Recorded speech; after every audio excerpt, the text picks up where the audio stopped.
এটা লাখ টকীয়া আম লংকাৰ কাকিত উপলব্ধ হৈছে এই আম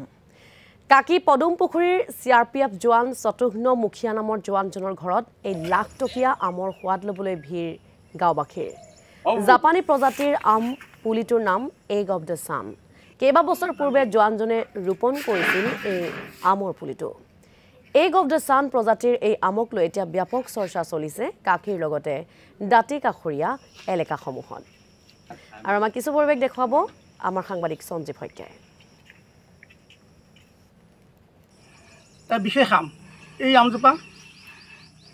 1986 চনত এই আমৰ খেতি জাপানত কৰা হৈছিল মিয়াজাকি নামৰ এখন চহৰত এই আমটো কিন্তু এতিয়া বৰ্তমান সময়ত কাকিত উপলব্ধ এই CRPF জোৱানজনে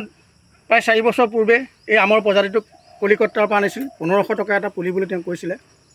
এই আমটো কিন্তু আন্তৰ্জাতিক বজাৰত কিন্তু বিক্ৰী হৈছে 2,70,000 টকা কিন্তু এই বিৰল আমটো চাবলৈকে বা এই আমটোৰ সোৱাদ ল'বলৈ ইয়াত বিভিন্নজন